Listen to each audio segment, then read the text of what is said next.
ایک بادشاہ بھیس بدل کر شہر کا گشت کر رہا تھا۔ اس نے دیکھا کہ آگ کے ایک علاقے کے گرد 4 افراد بیٹھے چرس پی رہے ہیں۔ بادشاہ بھی ان کے ساتھ جا کر بیٹھ گیا اور پوچھا کہ وہ کیا کرتے ہیں۔ تب ان میں سے ایک شخص نے سگریٹ بادشاہ کی طرف بڑھایا اور بولا، ہم چور ہیں اور ہم میں سے ہر شخص کے پاس ایک ہنر ہے جس کی مدد سے ہم چوری کرتے ہیں۔ میں مشکل سے مشکل تالا پلک جھپکنے میں کھول سکتا ہوں۔ دوسرا بولا، میں بلند سے بلند عمارت پر چڑھ جاتا ہوں۔ تیسرا بولا، میں اندھیرے میں بھی صاف صاف دیکھ سکتا ہوں۔ چوتھا کہنے لگا کہ میں وزنی سے وزنی گٹھڑی بآسانی اٹھا سکتا ہوں۔ اب انہوں نے بادشاہ سے پوچھا، تمہارے پاس کیا ہنر ہے؟ بادشاہ چرس کا کش لگا کر بولا کہ جب بھی تم پکڑے جاؤ گے تو میں تب ایسا ہنر دکھاؤں گا کہ تم رہا ہو جاؤ گے۔ یہ سن کر وہ بہت خوش ہوئے اور بادشاہ کو چرس کا تحفہ دے کر رخصت کیا۔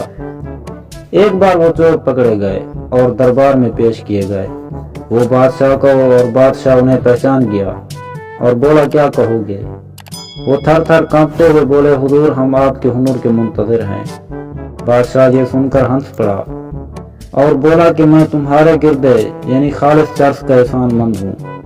اور پھر ناک میں انگلی گھماتے ہوئے ایک آرڈیننس جاری کیا کہ فی کس 50 کروڑ سے کم کی چوری پہ انہیں کوئی نہ پکڑے اور ان کی جیبوں میں موجود چرس شاہی خزانے میں جمع کر کے انہیں جانے دیا جائے۔ ایک چرسی گھر آیا اور تالا کھولنے لگا۔ نشے کی وجہ سے اس کے ہاتھ سے چابی کبھی ادھر ہل جاتی کبھی ادھر۔